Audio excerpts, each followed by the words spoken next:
Hello, friends! Welcome to Coding Garden with CJ. Today's episode, Newby Tuesday, we're going to be talking about higher order functions and reduce. I apologize for being late. Some serious audio issues. Hopefully they work themselves out. Well, not really. I had to plug a lot of cords into things. But say hello, Tony. Hello. Okay. All you people out there on the internets, please let me know if Tony sounds okay and if you can hear him. Maybe he's too loud. I might turn him down a little bit, but let me know. Hello, Marchand. Welcome to the stream. Hello, Pedro. Welcome to the stream. Efesionetestinale. Welcome to the stream. I butchered that. I'm sorry. But welcome. Yes, so this is I guess is this the third or fourth episode of this, Tony? Dude, I think we're on this might be like the 8th episode. No, or 7th. This is at most the number. Oh, are you talking about the higher order functions? Yeah. Oh yeah. This is we're on 3rd episode. I thought you meant the newbie thing in Oh, general. no. We're deep. We're deep in it. So in the very first one, and actually I'll make a separate playlist for these higher order function ones. But in the first one, we talked about what are first class functions, how to identify higher order functions. We talked about how to take something written with a for loop and write it with a for each. We talked about the accumulator pattern and how pretty much anything you're doing with map, filter, and reduce is the accumulator pattern. We talked about map. Last episode, we talked about filter, and we did a 40-minute review of the stuff we did before that. And this time, we're going to talk about reduce. So the link to this repo should be in the description. You might have to refresh the page. I just added it, but it's there. And I think, Tony, last time it took us 40 minutes, but I do want to do a quick review just to get you warmed up and kind of just do maybe one question or exercise from each thing before we get into reduce. Okay, I've got all the time in the world. Okay, I don't know if the internet does, but you do, and that's all that counts. Okay, cool. I do want to make a request that next time and from now on when I get introduced, we have an air horn play. Yeah, yeah. Okay, cool. And hello, Josh. Welcome to the stream. And Andy, welcome back. It's been a while. Cool. All right. First thing. First class functions. So, Tony, this is only the 3rd time that we've talked about this. Let's take a quick stretch. But I think you can do it this time. There are 2 things that we talk about. First thing is first class functions, and the second thing is higher order functions. They're different. And you can see my screen right now? Mm-hmm. Okay. So JavaScript is a programming language that has first class functions. So without reading this, can you remember what does it mean to be a language that has first-class functions? Well, first-class functions basically allow you to, it's basically if I remember correctly, everything in object, or in JavaScript is treated as an object, first of all. Kind of. Yeah, okay. It's there's some caveat, some sort of disclaimers with that I don't necessarily understand, but basically with this, I mean, it kind of says it in the little description without reading it, but it's basically functions are variables. Yes, and so we call it first class because the fact that you can take a function, put it in a variable, and then invoke that function. And really you see this all over JavaScript. We're just passing functions around like crazy. If JavaScript is the only thing you've ever known, it seems natural to you, but in a lot of other languages you can't necessarily do this. But part of and what it means to be a language that has first-class functions is the fact that we can put functions in variables, pass them around to functions. Awesome. Really quick exercise. That's kind of what we did last time. Let's do something similar. So I want you to define a variable called what are we going to call it? Grow. The variable will be called grow. So define a variable called grow. Oh, let me give you control. Give the powers. Give you control. There you go. So define a variable called grow. Const grow. Okay, and I want you to store yeah, you had it right. Okay, I want you to store an anonymous arrow function inside of this variable that logs a flower emoji to the console. Okay, anonymous function. Yeah, so you All can right. see that real quick and then. Okay. All right.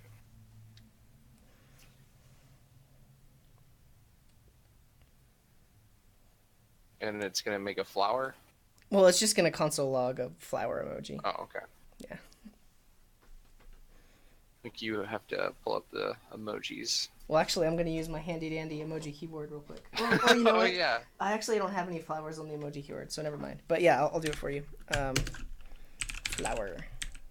Ooh, which one? Uh, do that. The last one right there. Yeah, yeah. This one? No, the little yellow one. That one. Yeah. Cool. It's beautiful. Okay. And right below this, I would like you to invoke your function called grow, or your variable that has a function inside of it called grow. Awesome. I think if I start up Quokka real quick, we can see the results of this. Yes, so this works. We can define an anonymous function. We can put it in a variable, and then after that, we can invoke that variable. We have also talked about, like, there are different syntax for defining arrow functions. This, we've given it a body, but because it only has one line, technically, we can just do that, and it does exactly the same thing. Quokka doesn't necessarily log it, though, because it's all on one line. But those two are the same thing. Great. I believe we're only a few minutes in, and you're doing good, Tony. You've defined a variable, put a function in it, invoked it. Cool. So moving right along, identifying higher order functions. So this is kind of what you got confused with first class functions last time, but I think you got it now. So we know first class functions are the fact that you can put functions inside variables. Now, what does it mean to be a higher order function? So actually, before I show the definition, can you remember what does it mean to be a higher order function? So basically, a higher order function, my understanding is that it's basically a first class function, but with like an additional caveat, that being it can actually return a function. Okay, so there are two properties of higher order functions. One is that they can return a function as a value from a function. And the other is it can Yeah, take a function as arguments. Yes, take a function as an argument. So if we see the definition that I have written here, higher order functions are functions that take in a function as an argument or return a function as a result. Specifically, the higher order functions that we're dealing with, like for each, map, filter, and reduce, they accept a function as an argument because we're giving it a function that it's then going to invoke on every element in some array. But this was just really talking about, like, you've seen this idea of passing a function into another function before, even though you may not think that you have, but doing something like adding an event listener on the document, this is passing a function into another function invocation. Or doing something like a fetch or like a jQuery Ajax. Fetch specifically implements the promise interface. So when we define a function inside of the .then, we're literally passing it a function that it will invoke whenever that promise is resolved. And yeah, that's a higher order function. So I don't think we'll do an exercise for this one. Last time, one thing that we did was we installed fetch. We grabbed a URL to the Birds with Arms subreddit. And then we did a quick little fetch request that requests the data and then logs it to the console. Now, Tony, why is .then a higher order function?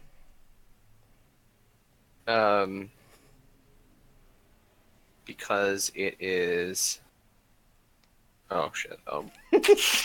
So okay, before you say something, what are the two things? Or what are the two reasons that a function can be a higher order function? Because it can take in a function as some sort of argument, or it can return a function. Okay, so those are your two options. You have a 50-50 chance of getting this right. Why is .then a higher order function? Response JSON is a function, so it's gonna clarify. So which one of the two is it? So it's being brought in as an argument. Yes. So for this .then, we're passing in this function called response JSON. That is the argument to the function. And then later on, when the promise is resolved, it will be invoked on our behalf. But the fact that we're passing this function, like literally the function is here and we're passing it in, that is what makes .then a higher order function. I feel like every time you're asking me a question, it's a trick. It's not. It's not. You did good. I think if anyone watched the last episode, you struggled over this. I think I had to clarify. Okay, Tony, you have literally two options, and it's not the one that you just said, and it took you a while to get it. But yeah, that's exactly it. So we're literally passing a function as an argument, and then later that function is going to be invoked. Awesome. Okay, let's get warmed up again and do like one map exercise. So I'll show the diagram, but if you remember, map is a way to take an array, let's say an array that has like 1, 2, and 3, and turn it into a new array that has like 2, 4, and 6 inside of it. And the way we do that is we define a function that will be called on every element in the input array, and the resulting value will show up in the new array that gets created from map. So if we map this array and we pass it the double function, we're going to end up with a new array with the values 2, 4, and 6. So if we see some examples of that, these are some exercises that you did, Tony. So in this case, like numbers is an array, and we do map, and we're passing it this function, and this function is returning the number it gets multiplied by 2. So this function right here will literally get invoked for every single value in the array, and then we ultimately get a new array called doubled numbers that has all the doubled values inside of it. So if we run this, doubled numbers now has 26, 84, and 2,674. Cool. Or an example like this. So we have an array of all the days of the week, and we want to map over it and create a new array that only has the first 3 letters of each day. So our function takes in a day, and then just grabs the substring, which is the first 3 characters of the word, and returns that. And this function is going to get called for every single element in the array. And we're going to end up with a new array that has just the days of the week with the first 3 letters. Are you remembering what map does, Tony? Yes. Cool. Cool. Let's try an example. Oh, this one I think took us a while last time. I think because like my screen was freezing or whatever. But this was a fun one. So we had this input array of a chicken emoji and a corn emoji, and we wanted to map over that array to create a new array of cooked foods. So we had some like really simple logic in here. Like if we get a chicken, we're going to return a drumstick, and if we get a corn, we're going to return a popcorn. And ultimately, by mapping this array with this function, we end up with this new array that has a chicken leg and a popcorn inside of it. Cool. Let's do an example. Let's just do like a math-based one. So let's say I have these cool numbers with like 1, 2, 3, 4, 5, 6, 7, 8, and 9, and 10. And I want you to create a new array of all of the odd numbers. So things that are not divisible by 2. How would you do that with a map? Talk me through your process. Well, so first we're going to make a new variable called odd numbers. Mm-hmm. And then we're going to call it on our cool numbers function by saying map. Our cool numbers array. Array, I'm sorry. And then we're going to do our little function thing. Wait, what am I doing? Yeah, I'll show you a previous example. So always, okay. Yeah, and so the parentheses are optional, but you do need one parameter that is going to be a variable name for each thing inside of that array, and you get to call it whatever you want. Yeah, so we'll just call it number for singular. Okay. And I think we could do this on one line. So we'll say... Oh, actually, sorry. I was thinking of filter. What is wrong with me? Yeah, this is not a map. This is not a map problem. Okay, let's say this. Numbers multiplied by 5. So I want you to create a new array where every number is multiplied by 5. Right. Yeah, so... I was mistaken. Apologies, everyone. Yeah.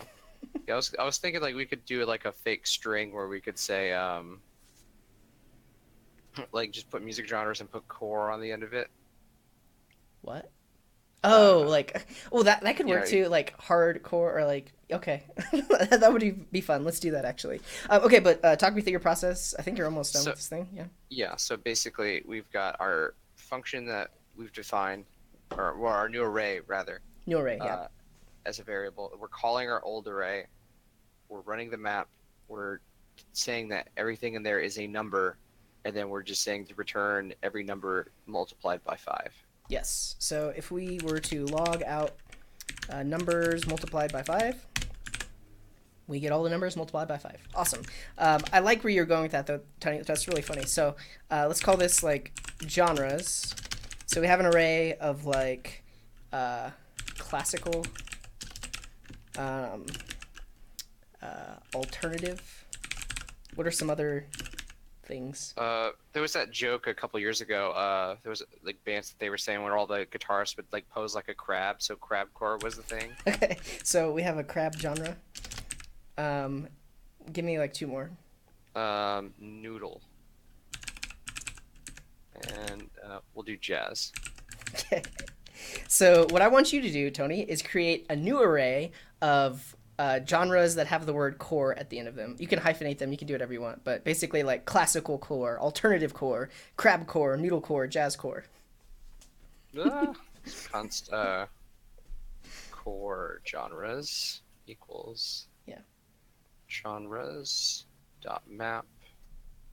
We're gonna say genre singular. Or nope. I'm gonna say, and then we're gonna say So we want to put the word core at the end of there. So I mean, feel free to write it out as a multi-line function, and then you can bring it down after you figured out what you need so to we would return. say genre dot append. Well, how do you append to a string in JavaScript? I think you just call the function append. Or is it Um, no wait no I no guess no. I guess you can, but there's an easier way to do it. Yeah, I think you just do append. No. No? What about the plus sign? Wait a minute. Oh, okay. So genre. Yeah, you misspelled the other genre too, but that's okay. We'll fix it Where? Which one? right here. Oh, genre. Okay, so we're gonna say genre core and close this thing. Cool. And uh, wait, I thought I had a plugin. Oh, I want these to be single quotes. So now, CJ syntax. yeah. So now when we log that, we get classical core, alternative core. We had some good suggestions in the chat. Vaporwave. Yeah. Vaporwave core, country core, jazz core, tech step core. There was a question. Let me see. From Briggs, is Lodash a must learn? I think it depends. Like I personally have not actually used Lodash that much. There are a lot of utility functions inside of Lodash that are good to know that they exist, but I often find myself just like writing simple versions of them.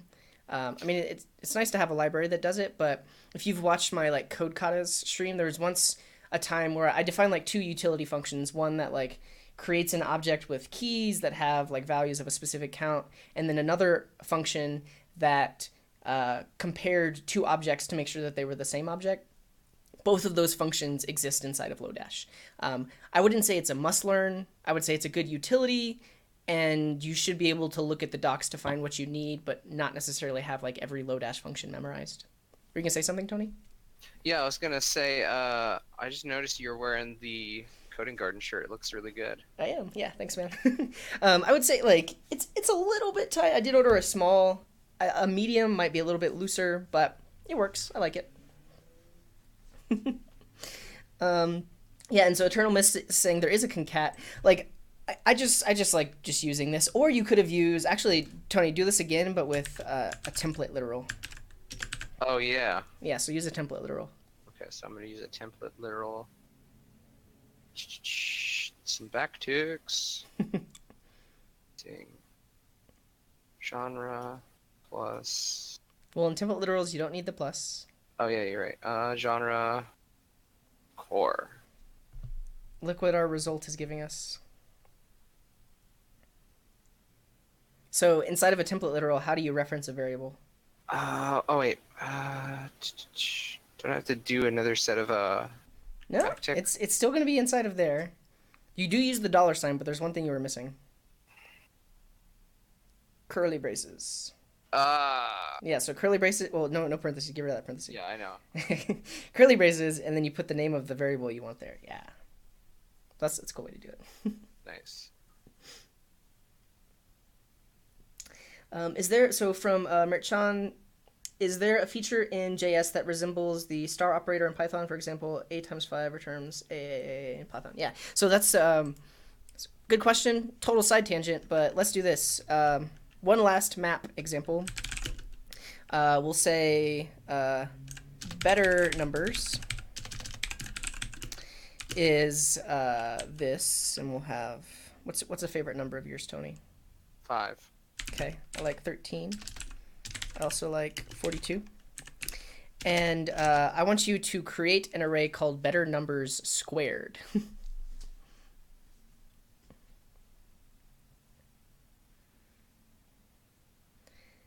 So we're going to map over better numbers. We're going to get an individual number. And we will return number star star 2. Yes. So this was introduced in ES 7, I believe. It was like one of the two or three features introduced in ES7. But this is the exponentiation operator, and it allows you to raise something to a power. So number raised to the power of 2 is what that says. So you could do like a 5, and that would raise it to the power of 5. Wouldn't you be able to do dot like star equals like times itself? No, because that would be number times 2. So number to the second power is like number times number. No, but I'm just saying, like, can't you do like number, like star equals number? Yeah, that would work too, because that would raise it to the second power. But what if you wanted to raise it to the 5th power? Oh, yeah, you're right. Well, not right, but it would just be very cumbersome. So number equals number times number Oh yeah. Just get ridiculous. times number.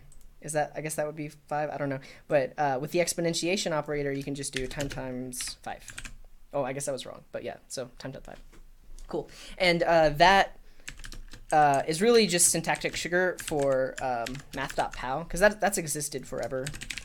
Math.pow, you pass in the number and then what power you want to raise it to. And that'll do the same thing. But this exponentiation operator, I think I'm saying that right. I've been saying that for weeks now, but exponentiation is pretty cool. All right, that was map. Tony, you're getting this. You can map all day. So let's move on to filter. And let's look at an example. So the idea with filter is the function that you give it either returns true or false. And if that function returns true, that value from the original array will result in the will appear in the result array. So for instance, if we had this array of 1, 2, 3, 4, 5, 6, and we have this function called isEven, you give it a number and it returns true or false whether or not that given number is even. We call that function on every single value in the input array. And anywhere where that function returned true, the input value that made it return true will show up in the resulting array. So if we run this array through filter with the isEven function, we're going to end up with 2, 4, and 6 because those return true. So I have an idea of a filter example we could do. Okay, what is it? So we can take a list of genres again, and if it has core on the end of it, we'll return that it is lit. Okay. I like it. So let's look at some of our previous exercises, though. So, like, in this case, yeah, this is like the isEven example. And so one of the things about filter is that you're literally returning true or false. A lot of people that are new to this will get tripped up and like try to return something if it does match something. But your filter function should just return true or false. If it returns true, the number that got passed into it will show up in the resulting array. So if we start Quokka up on this, for example, we have this input array, but when we run it through this function, we're only going to get the even numbers that were in that array. And then in this example, we had an array of all the days of the week, and we wanted to get only the days that start with the letter T. And so our filter function just says, does the day, the first character in the day start with the letter T? Did you almost laugh, Tony, because of Tony days? Yes. Cool. Oh, and I guess that's a good point. So Merit Chan did ask about multiplying a string. Okay, I guess I missed that, because that would be not exactly raising it to a power. But then string.repeat, which was introduced in, I think, maybe ES8, that will actually repeat a letter. Cool. So the idea is you give it a function that returns either true or false, and if it returns true, that element will show up in the resulting array. So one thing I guess we did last time was you have this array of words, and if the word's length is greater than 6, we're going to have a new array of long words, and that shows up there. So what you're telling me, Tony, is we have our genres, and we have something like jazz, we have metalcore, we have ska-core, punk, ska-core, we have vaporwave, one more. country core. Country core. All right. So those are our genres, and we want to create a new array called isLit, and these are only going to be the genres that have the word core in them. So give it a try, Tony. We're going to filter over genres. We only want the genres that have the word core in them. All right. So genres.filter. Same thing before. We're going to say filter. Then. Well, not filter. So I mean, you technically could. I'm sorry, genre. I'm yeah. sorry. So you can literally call it whatever you want, but it does make sense to call it like singular version of what's being input there. Yeah, I'm just kind of being redundant. Like I'm just like. Filter. So we want to basically be able to identify the last bit of that string. I'm trying to think about like how I'd do that real quick. There's probably a million and one ways to do it. I'm gonna have you Google it. Come up with your term that you're gonna Google.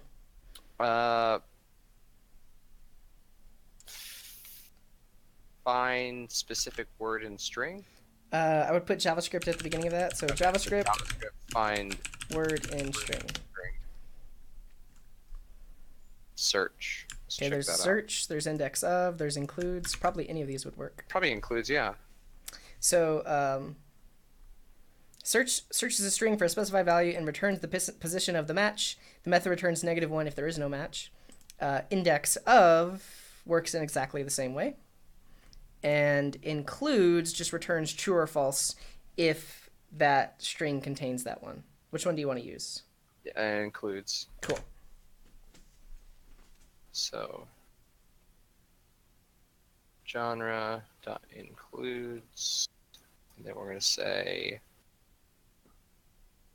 core. Right. Yeah, I mean, you don't have to put the dash. You could just put core, but whatever you like. All right, let's log these lit genres. Cool, and that works. So there, there are a few questions in the chat.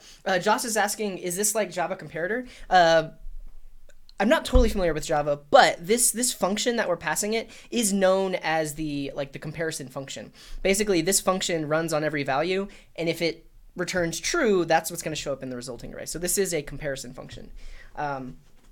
Briggs is asking, can for each be used instead of filter, map, and reduce?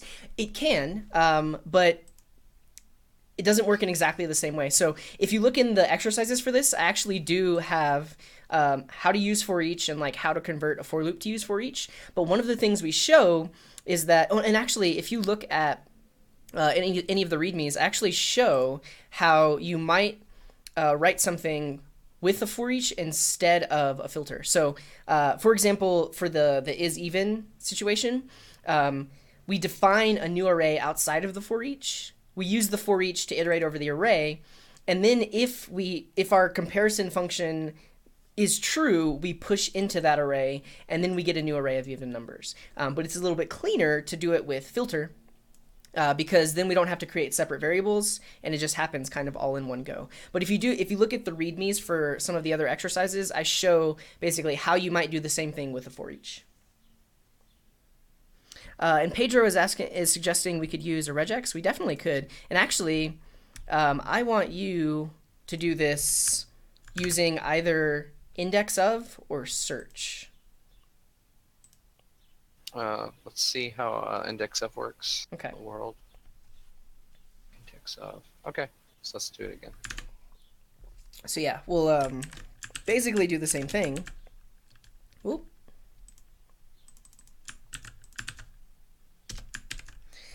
But instead of using includes, I want you to use index of.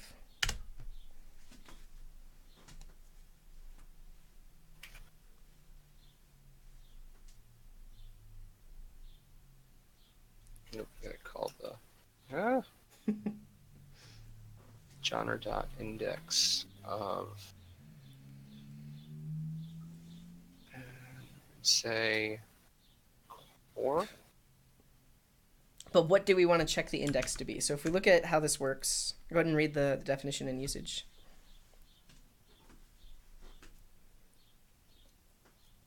You can see it like right here.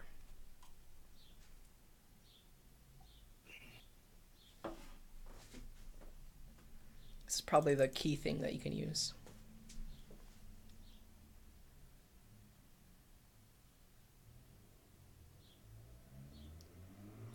So if index of returns -1, if it does not occur inside of the string, what can you check for? The dash. Well, no. So this, and let's do this. So this is going to give us, let's call this I. That's going to give us some index. Now, what do you want that index to be to know that core was inside of the string? Does that have to be like, we have to name I? No, we're going to check it. So I is either going to be -1 if core was not found, or it's going to be, and actually, let's do this. Let's log what I is. So notice that when it was called with jazz, it was -1 because it didn't find core. When it was called with metalcore, it was 6 because core was at the 6 index, 0 base, 6 index. When it was called with punk, it was -1 because it wasn't in there. When it was called with ska core, it was 4 because it was at 0, 1, 2, 3, 4. So I is literally the first index of where the word core happens. So given that, what do we want to check for? So basically we're checking for a positive number because that means core is there. Yes. So because this is a filter, we can return the comparison. Let's take a quick stretch.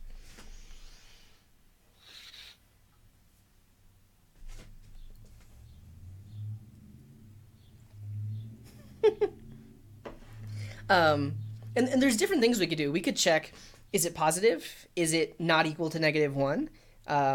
Yeah, so which one do you want to do? Let's go ahead and say not equal to -1, because Okay. like, let's say it was like some weird, it was like I core. That would be like 0, right? I guess that's true. So it'd be if the index is greater than or equal to 0. But you do it. So because this is a filter, what are we going to have to return? So we're gonna return. Well, don't I have to do like an if statement? Do whatever you feel, whatever you think, Tony. we'll clean it up afterwards. But yeah, whatever you think. If I is greater than or equal to 0, return genre. Okay, so that worked, but remember, a filter should return either true or false. Oh, return true. Okay, and then otherwise it returns undefined, which is like a falsy value. Cool, but we kind of talked about this last time. So because this itself is a comparison that results in either true or false, you could literally just return that. So no need for an if statement. You could just return like I is greater than or equal to 0. Okay. Right? And then now we could even just do this all on one line. So like return index of the genre is greater than or equal to 0. Or return index is not equal to, what, that's not right. Not equal to -1. -1. And that works too. Yeah, I like that. Tony likes it. Cool. Awesome. All right. I think we're ready for reduce, Tony. Do you think you're ready for reduce? I think, yeah. I think Cool. so. Let's do it. We will save that. All right. Very last one. It only took us 3 episodes, but we're finally here. Let's take a look at the README. All right. The reduce method applies a function against an accumulator and each element in the array from left to right to reduce it to a single value. Reduce is a higher order function. So one thing to point out, like when we use map, we're getting a new array of the exact same length as the calling array.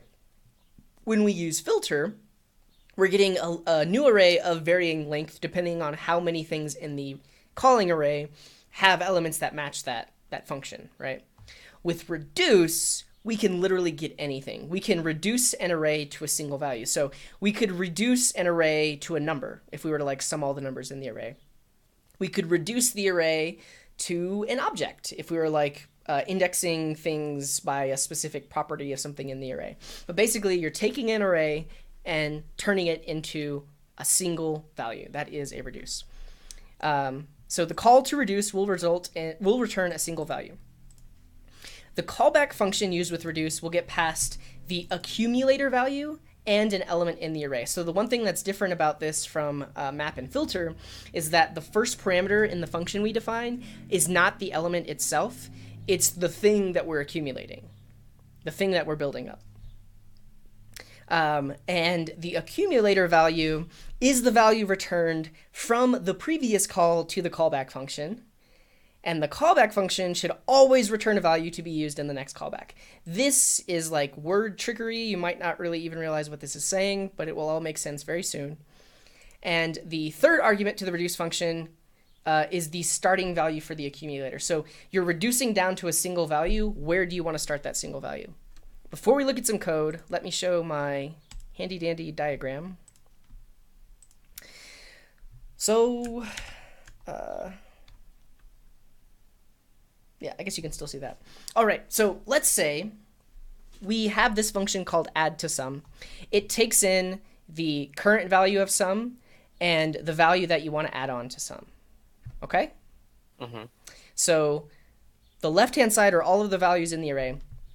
The first time we call add to sum, we're saying, okay, start sum at 0, and we're passing in 1, which is the actual value in the array. So Tony, what is 0 plus 1?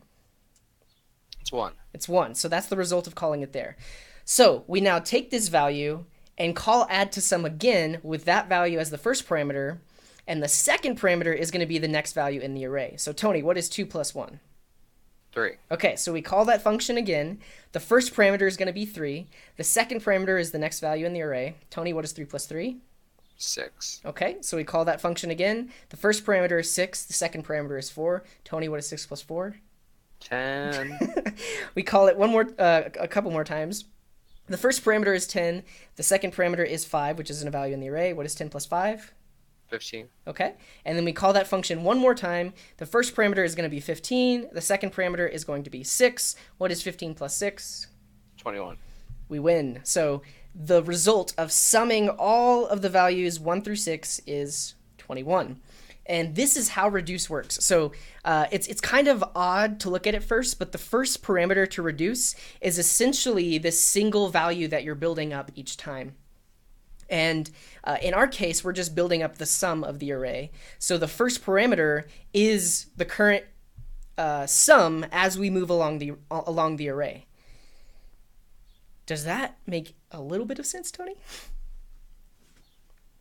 I this the weird thing about this is the fact that we're taking the result and passing it back in to be called with the next value in the array. Okay, I guess it just makes is a little confusing. The idea that you're passing something back in when you're essentially trying to reduce something, but 1 through 6 is our array, right? And Yes, and you'll notice that the second parameter are all of the values that were in the array, right?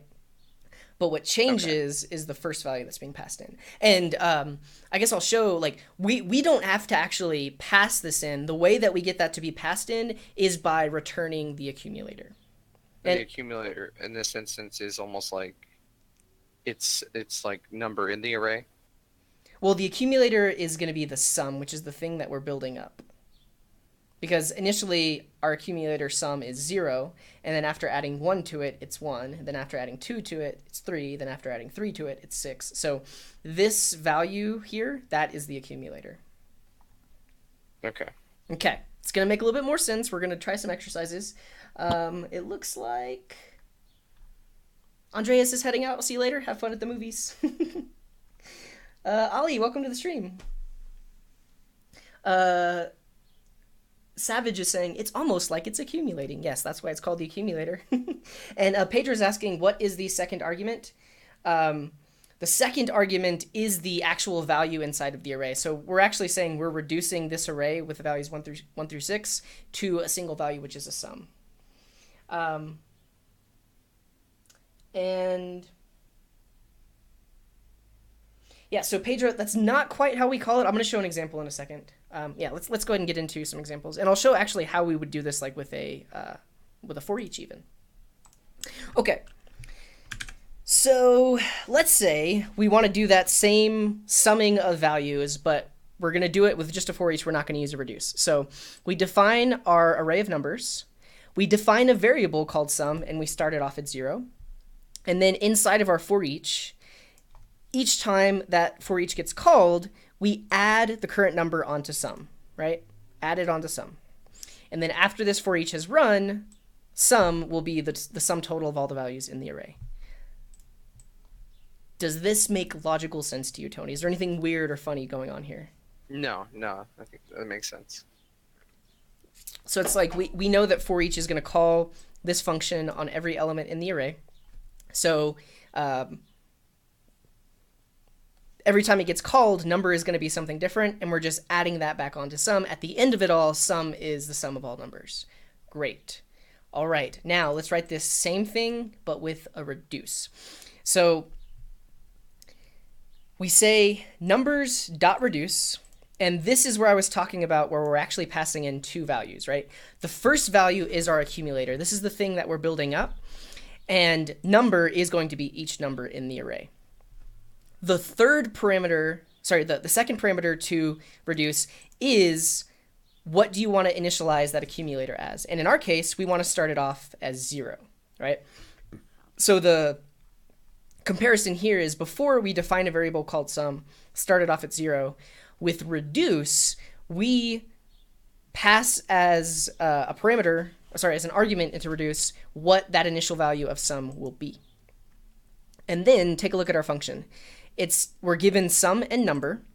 We do the same thing. We just add number back onto sum. But the one thing that's different here is we return sum. And by returning sum, the next time this function gets called, it's going to be the previous sum that was returned. Are you still there, Tony? Yeah, I'm just like, my mind is exploding. Okay, but to compare these two, right? Not much different. The main difference here is we're kind of like hiding this sum variable inside of this reduce. And really the key when we're actually like trying to convert some problem into reduce or solve it with reduce is this is going to be the accumulator. You affect the accumulator in some way and then return the current value of the accumulator. Okay, all right. And the accumulator is always just basically like another new array. Not an array. In this case, the accumulator is that. What is that, Tony? Okay. It's a number. Yeah. So the accumulator can literally be anything. It is whatever you pass in here. That's going to be the initial value. There is a caveat, like if you don't initialize the accumulator, it will make it the first thing in the array. But typically, you would want to define, okay, my accumulator is going to be a number that starts at 0. And actually, let's see this compared with that diagram that I drew. Speed up. So the first time, the first time this, so let's say this function here, let's call this add to sum, right? Add to sum.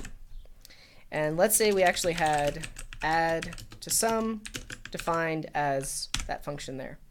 So the first time add to sum gets called, sum is 0 because that's the initial value, and number is 1 because that's the first value in the array. So we're here.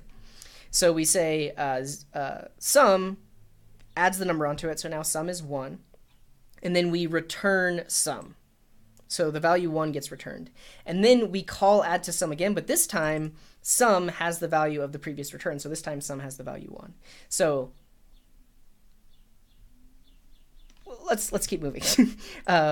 Your silence makes me feel like I'm just trying to grasp it. It seems kind of like I guess until I see some more like concrete. Yeah. So and I have plenty of examples to kind of show what we'll do there. And right, I'm kind of with the numbers by themselves, it seems a little weird. Okay. And actually, this is exactly what I just showed. Like, you don't necessarily have to define the function in line. You can define it separately and pass it in. Okay. Just like map and filter, you actually do get access to the index and the array inside of this function. You may not need them, but they are there if you want to use them. So the third parameter is going to be the index of that value in the array, and the fourth parameter will be the array itself.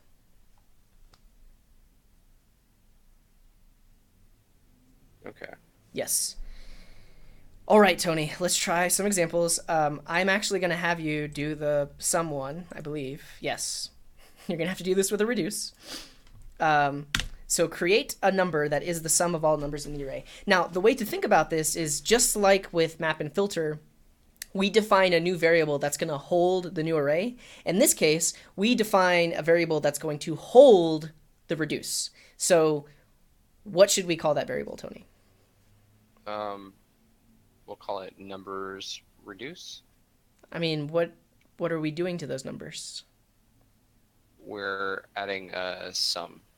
Adding them up. So let's call it sum, right? Okay. So const sum equals numbers dot reduce.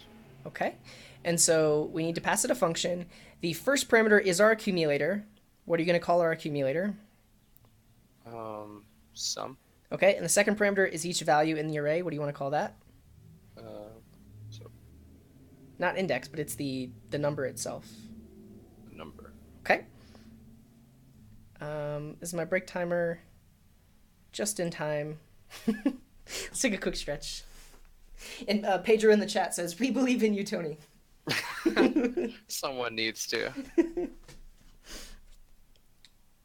Hey, yeah, I was doing some kidney transplants today. I was working with a doctor that I've just started working with, and I can barely understand what he's saying, and it's just wild.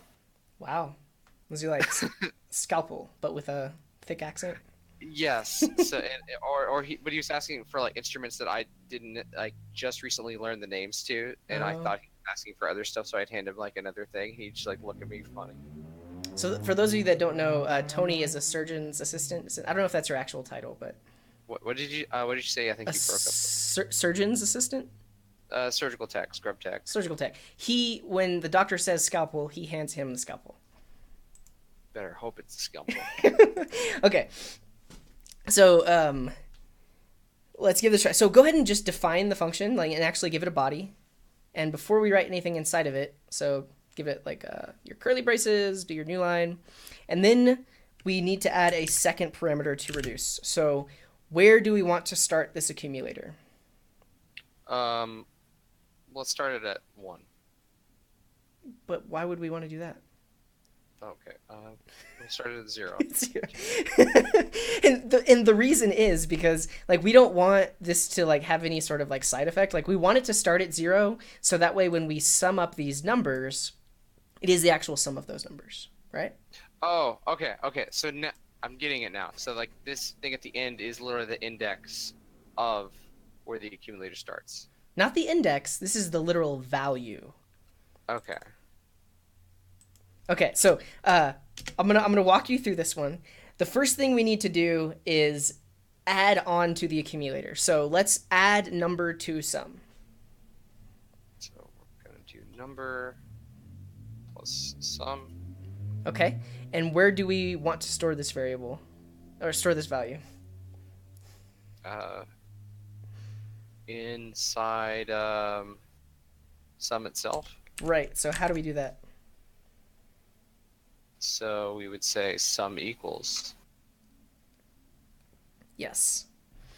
And then the last thing we do when we're accumulating is return our accumulator. So let's return the accumulator. So we're returning sum. Yes. Well, you probably don't know what you did it, Tony. So let's run clock real quick. 15. And I believe if we add a 6 on there, we should get 21. Yes. So I think I actually want to run this through a debugger so we can see like what's happening as we go. But this is the basic like skeleton of a reduce. You have your accumulator and then each value inside the array. The second parameter is where do you want to start the accumulator? Check this out, Tony. If we start the accumulator at 1, what will the resulting sum be? 20. Opposite of the operation you just did. 22, right? Because because if when we it's adding it's one. Adding it, yeah. So yeah. So if we start our accumulator at 20, it's literally going to be the sum of all these numbers added on to 20, right? Okay. Yeah. So which is why we started at 0 because we don't want to affect the sum. Okay.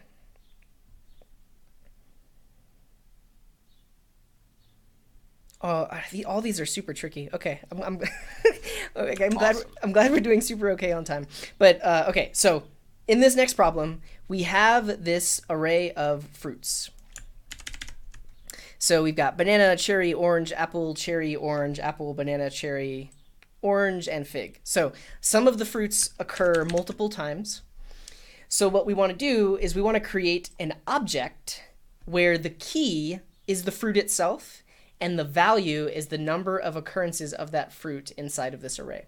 So instead of reducing an array to a number, we're going to be reducing an array to an object. Okay. So let me give you an idea of what we want to create. So like basically, we're going to end up with, let's see.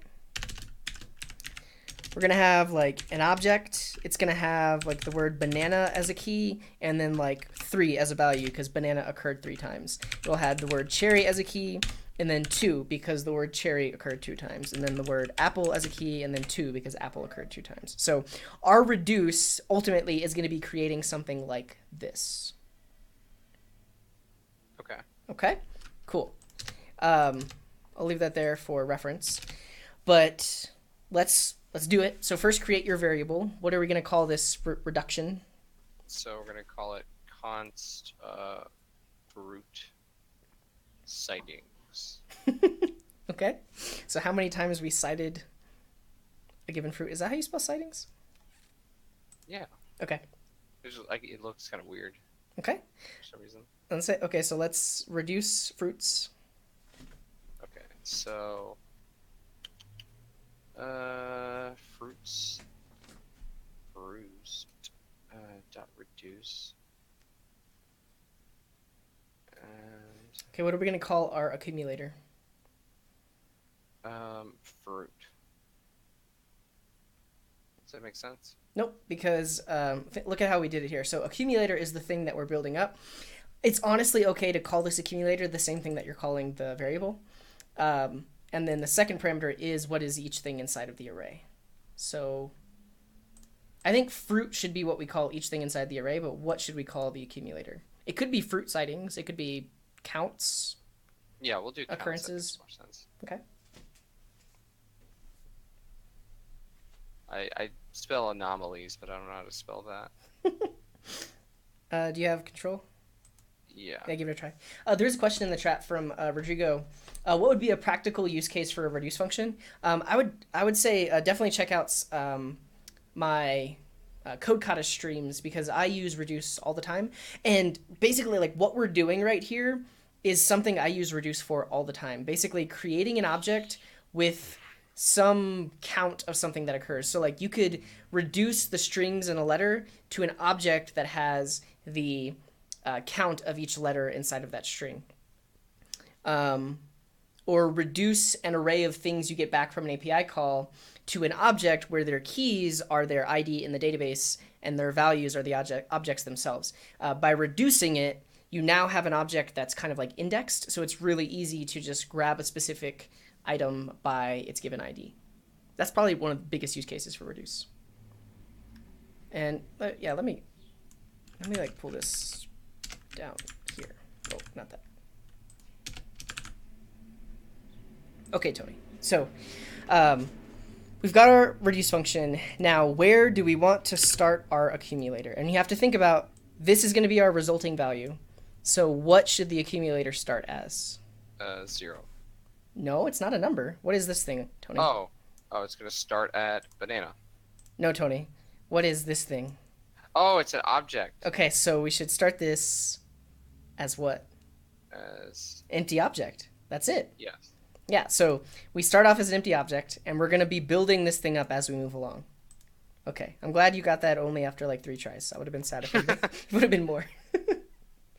Oh yeah, and so Pedro is saying like we could call this fruit stock and fruit. This is another good application. Like let's say you're building an e-commerce site, and you want to, and you get back from the database an array of all products in stock, and you want to group them by a given product type and their quantity available. You would use something like this because you're going to look at each object, see what its type is, and then create it in the object. I like calling it counts. That's fine. Whatever you want to. Fruit stock is cool. Cool. I like fruit stock. Okay, so let's before we write any code in here, let's think about the logic that we're going to have to do to end up with something like this. So remember that fruit stock is going to be this object, right? Mm-hmm. So are you familiar with like how to check to see if an object has a given property? Like if it equals some sort of parameter that we... Well, like let's say we have an object. How do we know if it has a property? Do you know how to do that? How do we know what? I'm sorry, you cut out. Just a second. How do we know? So, okay, let's say we have this object here. Mm-hmm. That, okay. How do we know, or how can we check if things has a property called banana? I mean, we could run one of our methods through it, right? How can we check if banana is a property in things? I'm gonna have you Google this.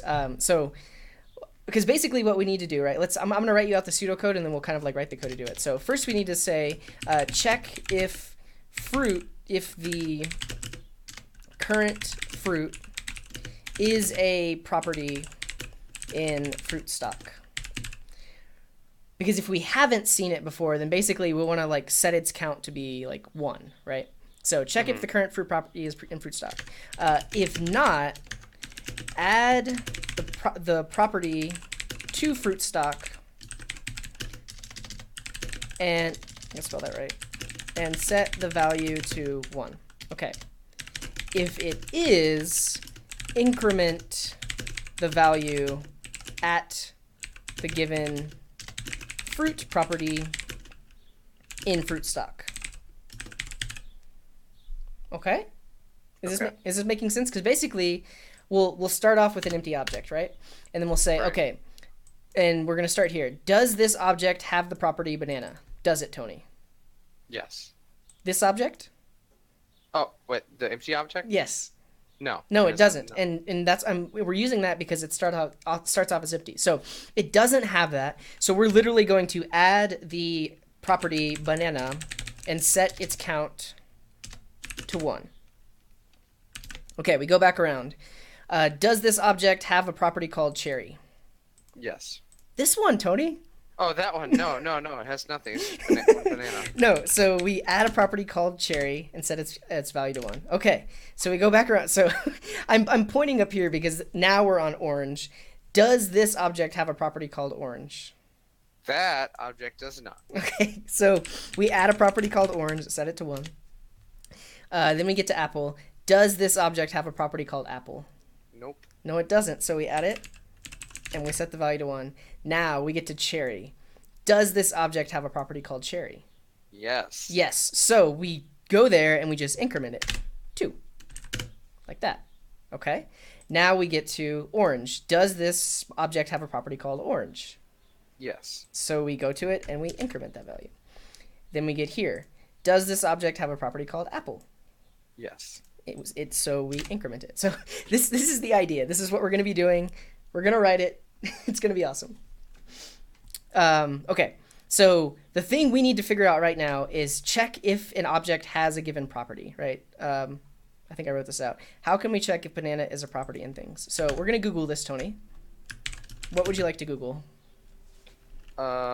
Detect properties in array. Not an array. An object.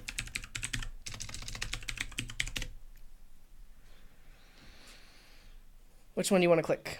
Let's go to the second one. This one? The other one's from 2008. The hasOwnProperty method returns a boolean indicating whether the object has the specified property at its own property. So, you created an object. We added the property 1 to it. And if we say hasOwnProperty 1, it returns true. So we could say like fruitstock.hasOwnProperty fruit, and that'll tell us whether or not that object has a property called banana or cherry or something like that. Does that make sense? Yeah. Okay, so let's write it out. So we are going to use hasOwnProperty. I'll leave that as a note for you. Let's write an if statement. So we want to check if fruit stock has the given fruit property.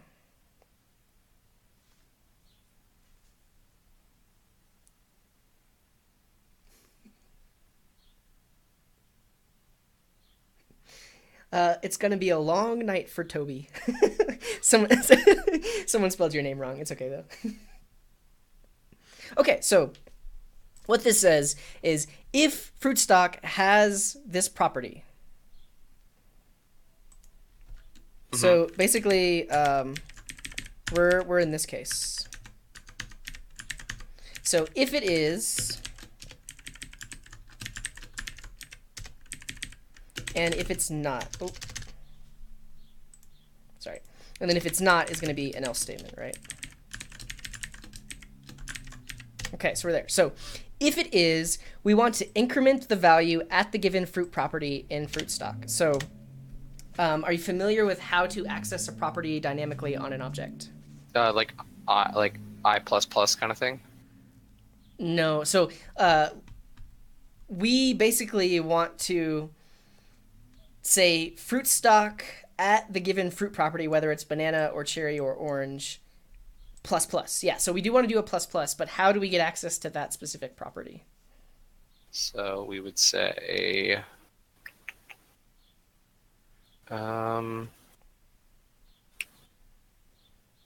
something like fruit. So we do want to do fruit stock because that's the object. And then we want to dynamically grab the property at the given fruit.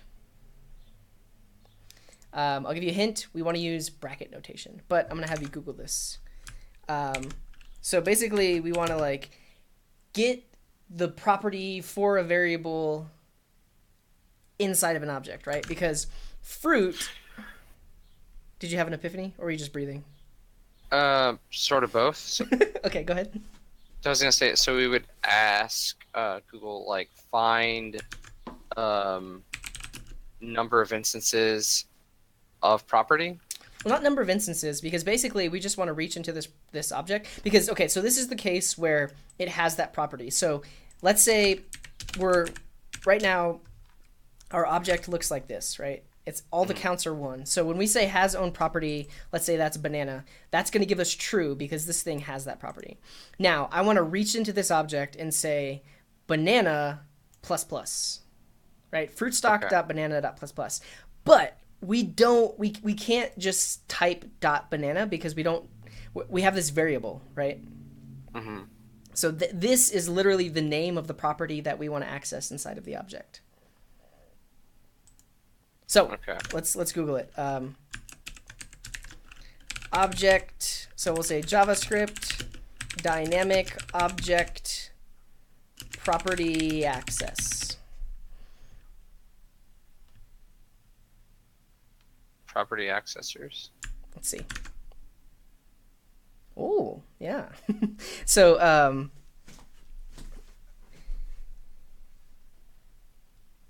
do you have an idea of what this is doing? Okay, so this line, what is that line doing, Tony? It's given an empty object. Okay, and what is this line doing? That is adding first name to the first name property to the object. Awesome. So just like we can use bracket notation to add a property to an object, we can use bracket notation to access a property from an object. So like right here, when we're console logging person brackets last name, whoa, what just happened?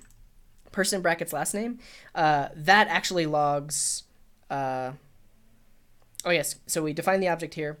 When we say person brackets last name, that is like the same thing as doing person dot last name. So would we be doing like fruit stock brackets fruit? Yes, we would, Tony. Give it a try.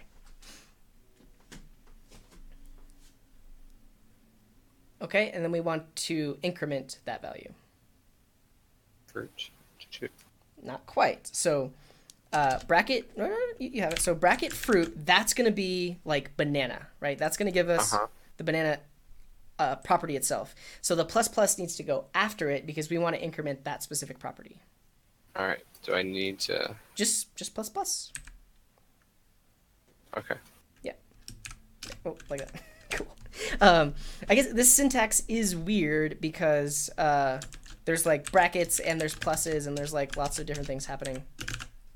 So that's great. Now for the else. So if not, add the property to fruit stock and set the value to 1. So they kind of showed us here like how do you dynamically add a property to an object and set it to a value. So we're going to do a very similar thing right here. So basically we want to create a property on fruit stock with the value of fruit and set it equal to 1. So will we just say fruit? Well, Or do we have to name the property? nope. So look at how we did it here. So let's say we say like var first name property value equals that. And then by putting this in there, that's exactly the same thing. Okay. So we can say object brackets some thing that resolves to a string that'll give us the property and then set it equal to some value. So in this case... Oh, so we would say fruit stock brackets fruit equals fruit. Not fruit, but equals... Because we're trying to set that to 1. Okay. But you're right. So fruit stock brackets fruit. And then we want to set that equal to 1. Okay. Equals 1. 1. Yes. Oh, I'm missing a curly right there. That's why. Cool. Okay, so what that line of code right there is doing, add the property to fruit stock and set the value to 1. Great. Now, what is the very last thing that we always do inside of a reduce? We return the fruit sightings. So the fruit stock. Yes, return our accumulator. So let's do that. Turn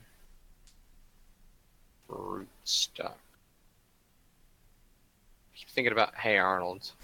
That fruit play they did. Oh yeah, I remember. Okay, Tony. It took some hand holding, but I think we got there, and we're gonna break this down and figure out like why this works, if it works. Boom! You done did it. So fruit sightings is now an object that has property banana with a value of 2 because this array had banana in there twice, and then cherry was in there 3 times, and orange was in there 3 times, and apple was in there 2 times, and fig was only in there once. So we've done it. We've done it, Tony. Cool. Could we even say something like add like extra logic to where if it like for whatever reason like had some sort of negative number associated with it, we could like return like some message to say like restock orange?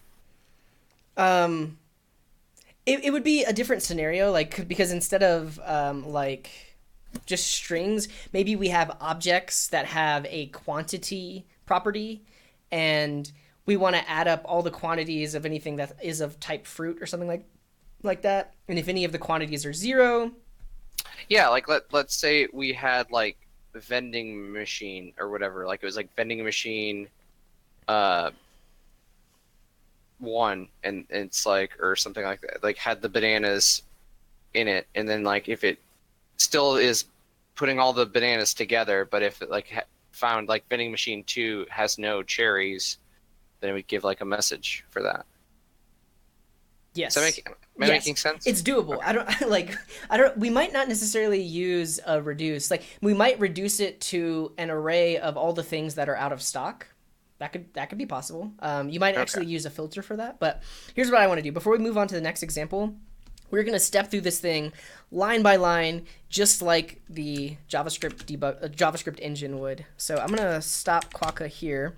And VS Code actually has this debugging feature, so I'm going to add that. Let's add just like a node configuration. So we want to just launch the program. And we're going to run this. Reduce exercises 06. So when I launch this, it should actually allow us to debug. So what I'm going to do is I can do this. So by clicking in the margin right here, this sets a breakpoint. So this tells the engine, when we hit this line of code, I would like you to halt execution so we can take a look at all the variables. Are you ready, Tony? Yes. Go.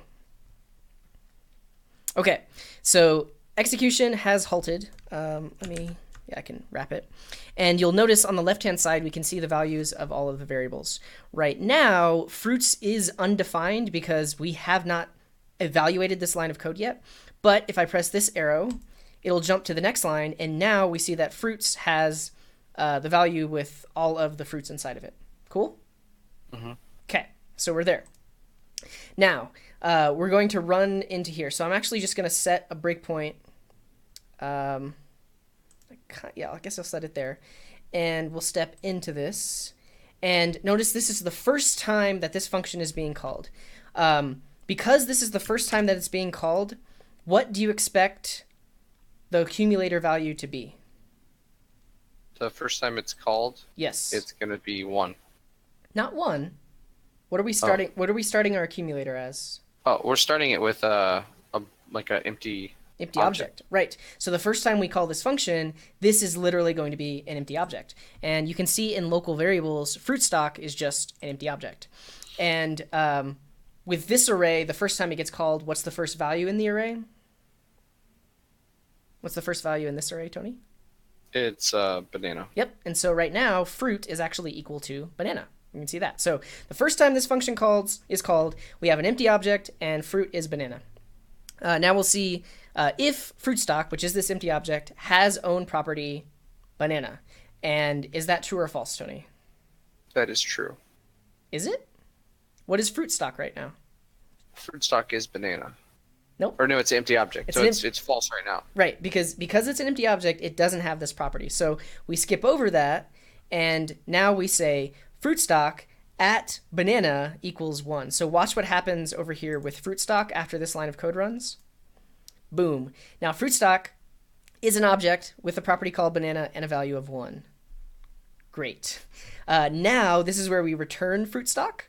And you'll notice the next time this function comes around, now fruit stock is an object that has a property called banana with a value of 1. Okay. Now the second value in the array is cherry. So this time fruit is cherry. So does fruit stock, you can see it here, does it have a property cherry? No. It doesn't. So we skip that. And then we say fruit stock at cherry is 1. And now we have that there. So this keeps happening.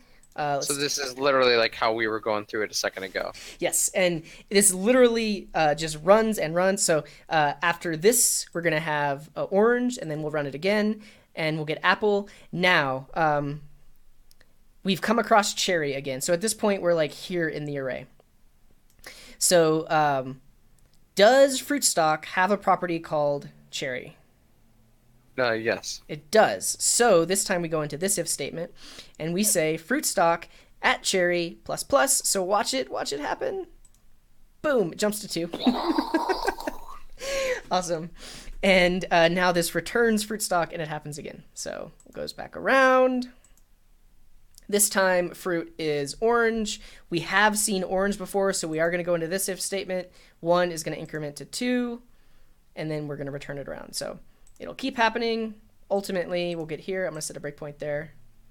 Just press play. After it goes through every single time, now we end up with this object of all of the counts. I'm going to need some sunglasses because I have seen the light. So, yeah, that was super cheesy. But that is how reduce works. And we're only on the second example, Tony. So we're going to keep going. But we actually, you learned quite a few things even just doing this. Like first you learned about has own property. You also learned about dynamically modifying a property given some variable. You also learned about like setting a property on an object given some variable. It's tricky stuff. All right, let's go to the next thing. All right, to the next thing. I'll comment this out. All right. Create a number that is the average price of all the prices in the array. Hint, you will need to check the index to determine if you should return the sum or the average. So we want to use a reduce to reduce this array to the average price of all prices of all the prices in the array. Okay. So first, do you know the formula for calculating the average? Well, average is everything added together divided by itself. Right. So to do this with the reduce, first we'll have to kind of do like a sum reduce to add everything together. And then on the last iteration, we're going to be returning the sum divided by the length of the array. Okay. So we're going to do const average. Let me hide that real quick. Okay. Yeah. Okay. Average prices equals prices dot reduce. Let's take a quick break, Tony. Okay. I'll catch up on the chat real quick. The people like it when I go through the debugger. Yeah, it's I should definitely do it more often. I only recently figured out how easy it was to get it set up with VS Code, but it's pretty awesome to kind of like step through. And Pedro is saying the return is crucial, otherwise we would end up with an object like Apple One. And actually,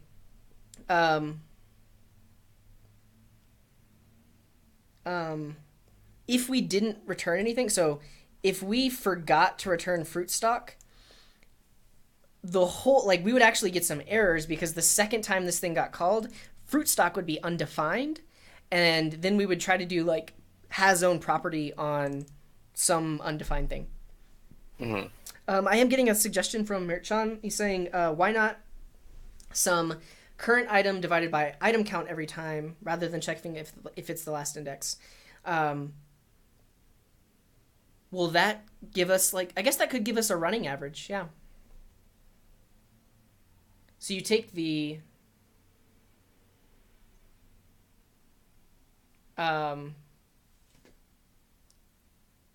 current value in the array, divide it by the count, and we're returning that every time? That might actually work. Let's see. Arif is asking, what did I miss? We did a review of higher order functions, map and filter, and now we're working on reduce. Okay. Let's do you get what Merchan is saying by returning About current item count? Yeah.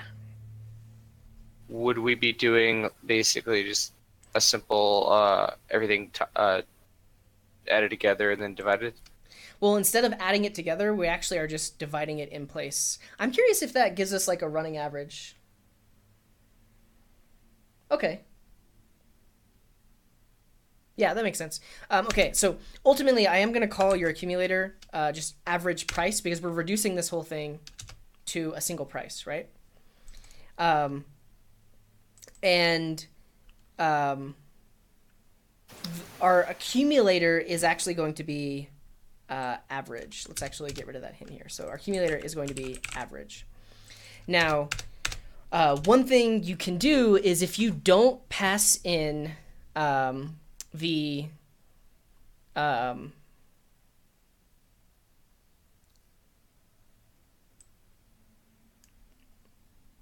what you call it, the accumulating value, it's going to be the first value in the array. Okay. But so basically what we want to do is every time we'll say the current price of the item divided by the count. So we actually want to return price divided by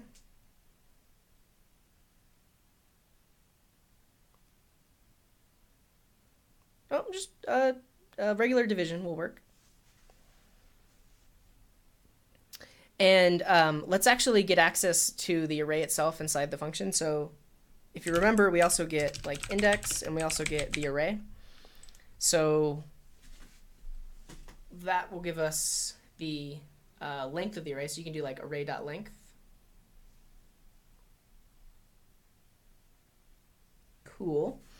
Let's ultimately return the sum is what we're adding up here. So the average should start at 0, and we're just going to return average plus price divided by array length.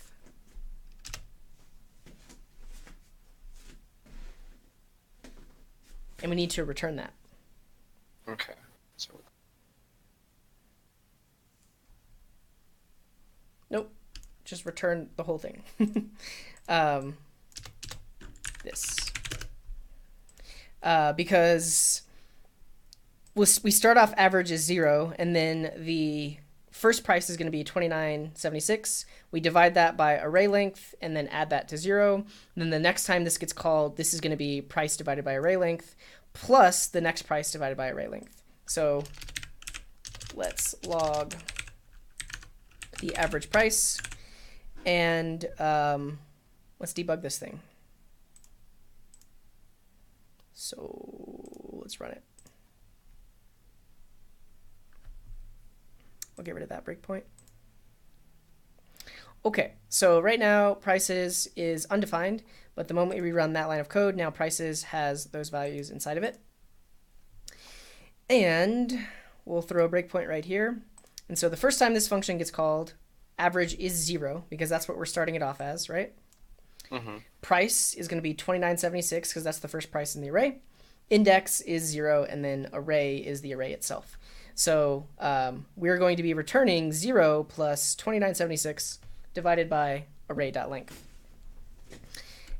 And that gets called, I guess we'll do, well, it's accessing each value, I see. And now,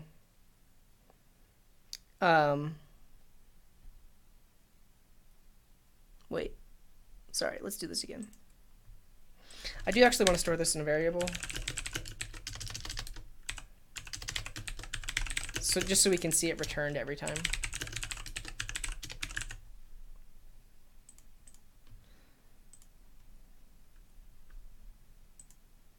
Okay, so So first time it gets called, average is 0, price is 29.76. And then after we calculate that, the new average is 9.92. And then when we go back around, average is 9.92. And again, this is one of the key things about reduce. Like every time you return something, the next time this function gets called, it's going to be the previous thing that was returned. So now like the running average is 9.92. The current price is 41.85 divided by the length. So that gives us that new average. Then it gets called one more time with that passed in, and then the last price, 46.50. And we add that on, and that finally gets returned. So then we log the average price, which is 39.37. Cool. This, I do think, this is a little bit tricky, especially if you don't know the math involved with like, basically we're doing like a running average instead of like summing things up first. Just as an exercise, Tony, because we've been working with this for a while, let's just create the sum of the prices real quick. Okay. So do a reduce that, let me close this, do a reduce that sums up prices into a single variable. Okay. Const, call it like price sum, because we do have a variable up top called sum. Just sum, because it's singular. We're reducing to a single value.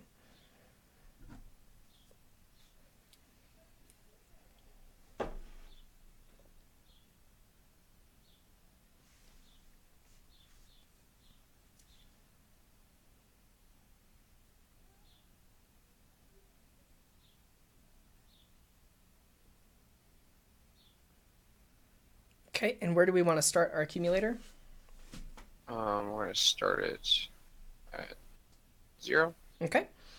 And then how do we want to modify the accumulator inside of the function? We're going to say sum equals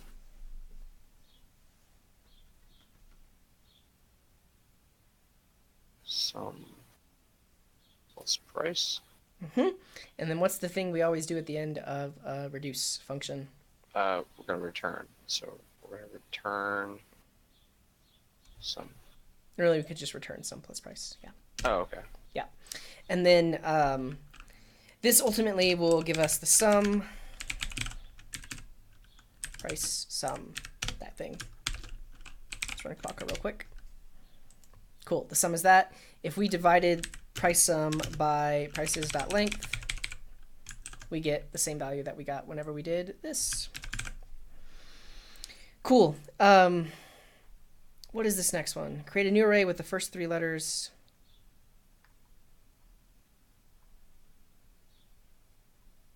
Oh. Yeah, so I want you to use a reduce to do something that like a filter would do. Just to see how it's going. Before we move on, any questions or comments about this stuff that we did here? No, I think I'm good. Okay, Tony's good. We have been going at it like an hour and a half. We're almost done. I think there's like 2 or 3 more examples.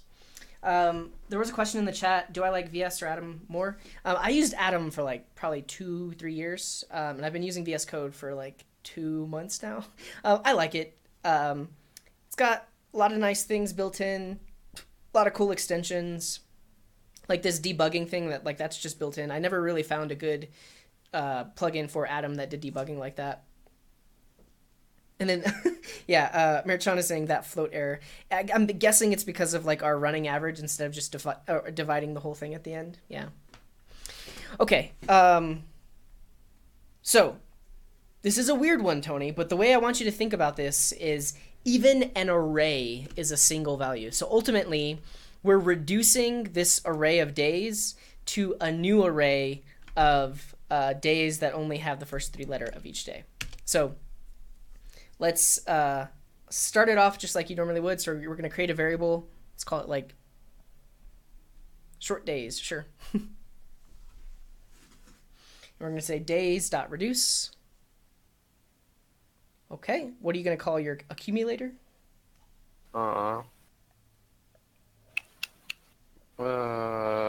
Shorten. Okay. And then that's going to be each individual day. Cool. And then you give it the function, and then now the thing to think about, where do you want to start your accumulator? So look at the problem statement. What should the accumulator start as? Sunday. No. Not 0? not like what. Oh. Yes, Aha. empty array, right? Because this is the thing that we're building up as we move along. Now, as I mentioned earlier, like this is a perfect use case of like map, but I'm just showing that even reduced can be used to do something like a map, because we're ultimately an array still is a single value. Okay, so now inside of here, how are you going to affect the accumulator? So shorten on the first iteration is going to be equal to this empty array, right? So how are we going to put the first 3 letters of the day into that array? So I guess we could do like an if statement where it's like saying if day has a length of more than 3. Well, we already know that all days do, so let's just shorten it. And Okay. yeah, Merchon is saying in the chat, map does make more sense. It absolutely does. Like if we were doing this, I would use map. But I just want to show that you can do a similar thing with reduce, because it ultimately is going down to a single value. Okay, so maybe just create a variable that has the first 3 letters of the given day. I'm sorry, you cut out the variable that is what? Create a variable that has the first 3 letters of that day.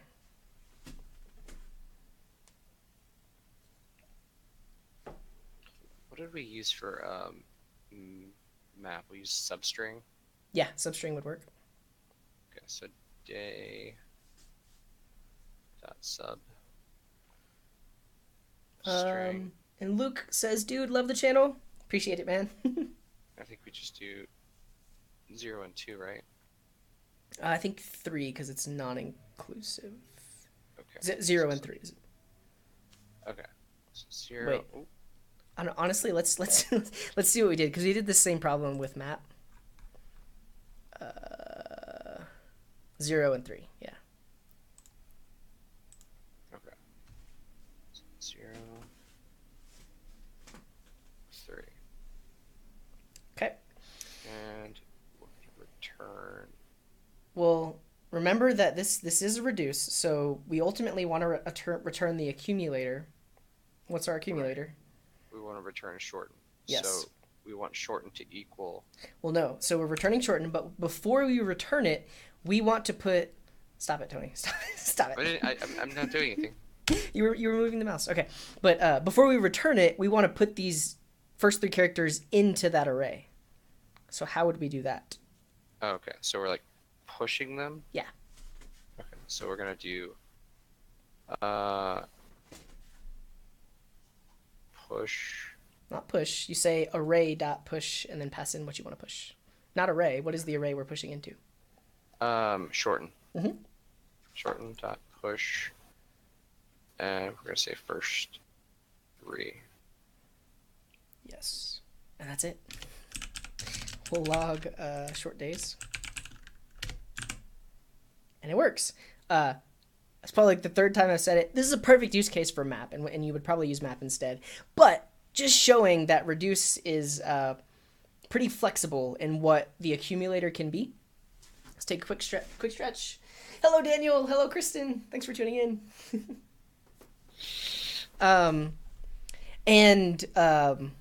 I don't know if I have any examples of this, but sometimes you might want to do like a filter and then a map. A reduce is a perfect case where you can basically do the map and the filter all in one go instead of doing 2 different things. Okay, and so this is going to be an example of using a reduce to do like a filter style thing instead of using a filter instead. So let's give this a try. So we're going to reduce words into an array that only has the words with length longer than 6. Okay. So const. We're gonna define our new array. Mm-hmm. Const log words equals words dot reduce. We're gonna do our accumulator is going to be word counter. word. Okay.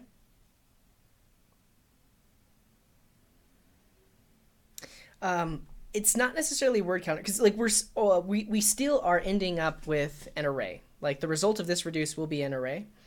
So I mean, Mm-hmm. you could call it long words. You could call it long. Okay. Like this. Long. Yep. This ultimately is going to be the thing that has all of the long words inside of it. Okay. And we want it to return An array. an array. Okay, so we start off as an array. And now we have to decide whether or not to push this word into the long word array. Okay. So we're going to say if word dot length Mm-hmm. is greater than 6, we're going to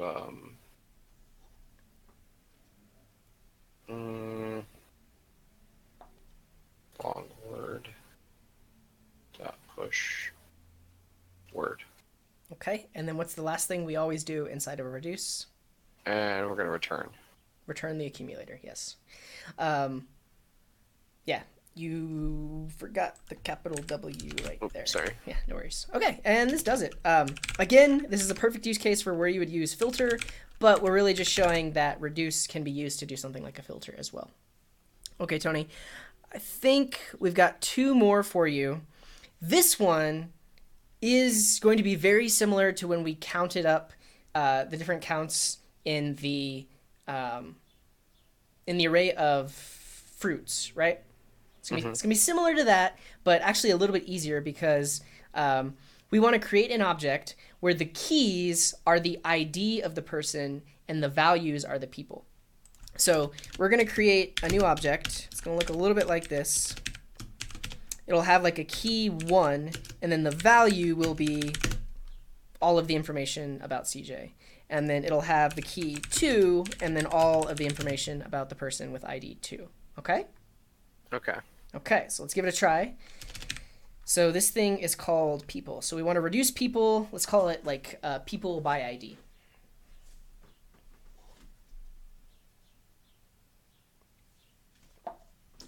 And earlier people were asking like, what is like a real world use case for reduce? This right here. This makes it really easy to, like, let's say you got this back from an API request or something like that. It makes it really easy to just say, hey, I want this person with this ID because we can just reach into the object. So, I mean, real like you've been calling it other things. Like really, it's okay to call this accumulator the same thing as like the array that we're reducing. Okay. Or you could even just call it like by ID. Right? Yeah, I just don't know if that like is that like good practice? I personally think it's okay because ultimately like that is the accumulator that is almost like a running total, and at the end of all of it, it's going to get stored in a variable that has the same name. Yeah, I would say it's not a bad thing to do. Okay. Person. Okay.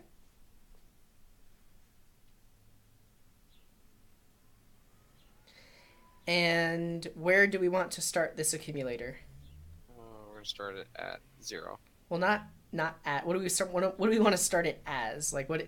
Ultimately. Oh, we're gonna start it as a empty object. Right. So add that as the second param. Empty object. Great. All right. So we're gonna say const. We won't really have to create any variables. So Okay. think about what we're gonna have to do there. So we're gonna have to add a property on by ID that is this person's ID. So let me write this out. So add a property on by ID where the key is person.id and the value is person. Okay. And just to give you a hint, like you can see what we did earlier with the numbers, like here. So this was adding a property call like with the value of fruit on fruit stock, and setting the value to be 1. So we're going to be doing a similar thing, but we're going to be using person instead. Okay. Okay. So we're gonna do like the same kind of thing. Do like by ID brackets dot person well, or brackets person. Yeah. So by ID brackets, and then we want the key to be person.id. Brackets, not curly's. Person dot. Was it just ID? Mm-hmm. Yeah. Okay. And so that's going to create a property on this object with that given ID, and we want the value to be that person itself. Oh. So I'll show you what we did earlier. Here we set the value equal to 1. In our case, we want to set the value equal to person. Oh, okay. Okay. Person.id equals person. So not the colon. What do you want to do instead? This colon. Do I want to do The assignment operator. the curly brackets? That. Oh, okay. Because what this says is by ID is an object. We use bracket notation. Whoa, what's happening? Bracket notation to say create a property on this object that is the person's ID and set the value equal to the given person. That's pretty much it. Now, the last thing we do in a reduce is Return it. return the accumulator. Yes. Okay. And I think we've done it, Tony. So let's log out people by ID.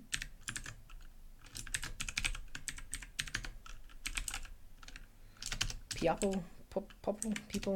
Cool. So this actually gives us, it's not the easiest to see. Actually, if I zoom out a little bit, it'll be easier to see. Yeah, so this gives us an object. The keys are the IDs and the values are the people themselves, right? Let's run this through the debugger real quick just to see what happens as we run this thing. So I'm going to set a breakpoint right there. Disable Quokka. And we'll debug this thing here. Okay, so right now, people is undefined. We're going to create that array. And we're going to run our reduce. So the first time the reduce runs, by ID is an empty object, right? Because we start off as nothing. Mm-hmm. And then the first person in the array is CJ, so we get that. So we say this object at person.id, which is 1, equals that person. And so now after that, by ID is an object with a key 1 and then a value that is that given person. And so then we'll go back around. And now by ID is that object with just one value inside of it. But we're now going to say by ID at ID 2 is person Brendan Ike. And now by ID has 2 properties inside of it, 1 and 2. And we're going to return by ID. So the next time we come around, by ID has those 2 properties in it. Now person is Kyle Simpson. So by ID at person ID 3 is Kyle Simpson. And that happens. And we'll keep going until ultimately we end up with an object. We'll look at people by ID. This is the end result. We have an object where the keys are their ID and the value are the people themselves. This is probably the most useful and common thing you'll see someone use a reduce for, and I use it for this all the time. Questions, thoughts, comments about this, Tony? Seems interesting. I think like seeing it more in practical things has helped me. Like at first when we started with just the numbers, it was kind of weird. Mm-hmm.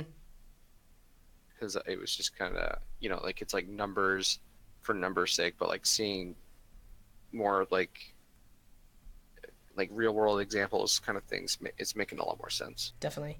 And one of the key things I want you to think about is like reduce is taking an array and turning it into a single value. That single value may be a number. That single value may be an object. That single value may be a new array. That single value may be an object, but ultimately we're taking an array and turning it into a single value. Question from Pedro in the chat. Do we really need to add semicolons after JavaScript statements? You don't. JavaScript has a thing called ASI, automatic semicolon insertion. So at the end of the day, the JavaScript engine will put semicolons there for you if you don't add them. However, I come from a C# background and C++ and C, and I've done some Java where semicolons are required. So I just never stopped using them. And there are, I think, two different cases in JavaScript where you have to use a semicolon or it will not work as intended. But technically, you can leave them off. Yeah, it is. Yeah, It is purely a coding style. I think in some like function endings you have to have it.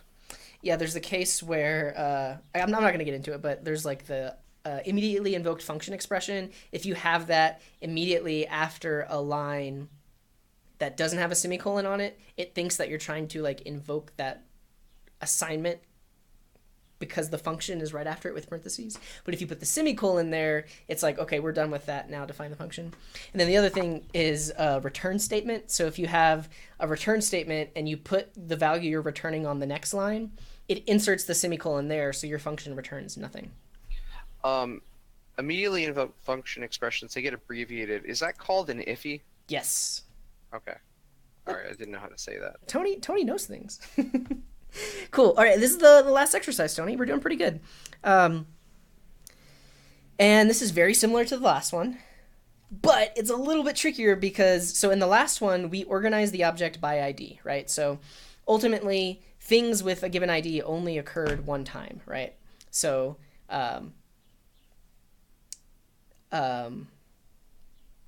right, so there's only one ID with 1, one ID with 2, one ID with 3. Now, in this example, we want to create an object where the properties are the size and the value is an array of every animal that has that size. Even if there's only one of that animal, we still want the value to be an array. So ultimately what we'd end up with will look like this. We'll have, like, let's say inside of our object, the key is going to be small. The value is going to be an array, and inside of that array, we're going to have an object that represents the cat and an object that represents the dog. And then we'll have a property called medium. This will be an array, and inside of that, we'll just have one that represents the lion. And then we'll also have a property called big, and that will just be an array with the elephant inside of it. But ultimately, we're going to have an object that has those three properties, and then an array with all the given animals of that given size. Okay? Okay, sounds good. Okay. Let's give it a try. Last one. Bring us home, Tony. Okay. I'm trying to do this with my cat in my lap, and he's like, oh. All right, so what's your cat's name? Jerry. Is that the all-white cat? No, this is the black and white one. He's named after Jerry Maguire and Jerry Seinfeld. I see. And dot reduce. All right, and so we're gonna say first thing is gonna be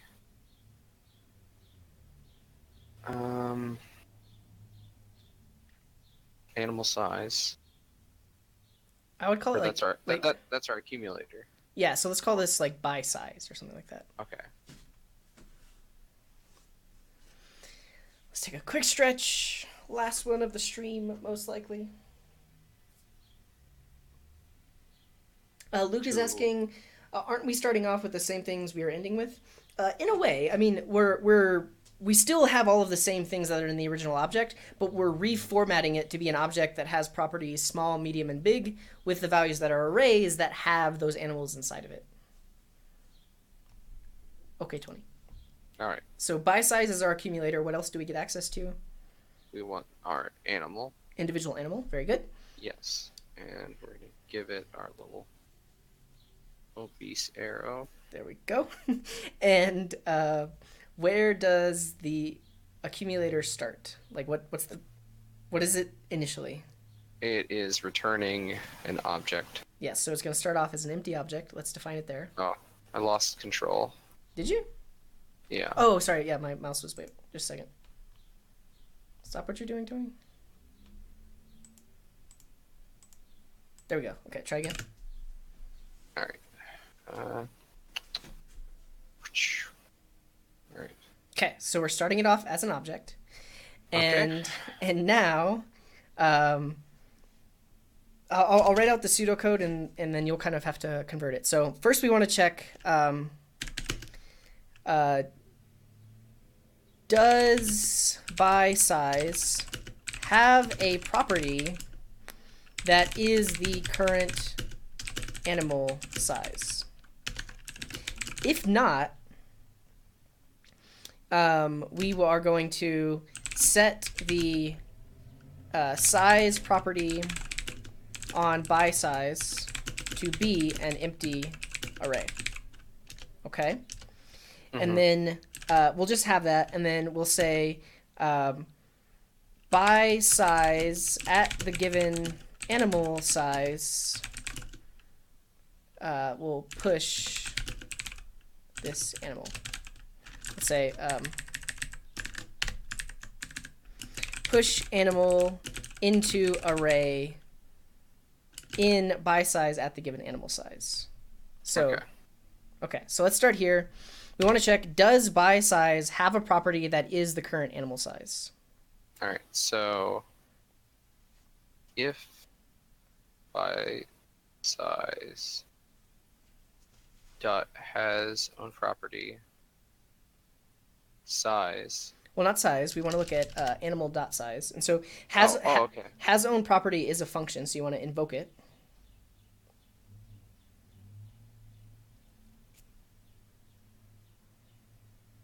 Okay. And we want to check if it doesn't have that property. If it doesn't have that. Yeah, so we can basically just give me the mouse, Tony. Stop it. Stop it. Okay. If it doesn't, we just add a not on it. So if it doesn't have that property, then we're going to set that given size property on by size to be an empty array. So just like up here where we set person ID on that object to be the person, we want to set animal size on that object to be an empty array. Okay. So by size equals brackets. So by size at animal.size. So ultimately, if you look down here at what we're trying to end up with, we are basically creating like small and setting that equal initially to like an empty array. Like that. Okay. So animal dot size. Why do you always use a colon? I don't know. Or, and then just do an empty. Just equals empty array, because we're assigning an empty array at that property. Yes. Yes. Okay. So that has taken care of, like, ultimately we would have like an object like this. And then now we want to take this animal and push it into that array at that given animal size. Okay. So we're going to do by size dot push animal. Very close. By size is the whole object. We don't want to push into the object. We want to push into this specific size property. So how can we access that specific size property? We can make a new variable. So very similar to, this was putting an array at that size location. We want to push into that array at that size location. So we actually do need to use bracket notation to access the array at the given animal size. Okay, so we're going to do animal dot size dot push. Yes, so this is essentially accessing that array that we either created on this iteration or on a previous iteration, and then pushing the animal into that. Okay, and then last thing, what's the last thing we always do in a reduce? We return the accumulator. Return the accumulator. So return by CZ. There we go. I got you. Where is my semicolon? I got you. Cool. All right, we've done it. Let's see what we end up with though. And just to clarify for Luke in the chat, like we start off with one big array that has all of the animals inside of it, and what we get back is an object that has several smaller arrays that are only animals of that given size. So if we actually log this out, run it with Quaka.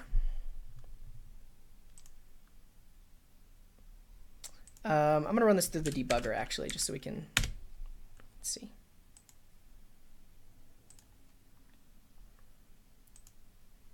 Launch. Okay, so right now animals has all of the animals inside of it. And we're going to go in here. And by size, so Tony, on the first iteration of the reduce, what is by size? Are you still there, Tony? Did I lose you? Can you hear me? Yeah, I can hear you now. I don't know what happened. On the first iteration of this reduce, what is by size going to be?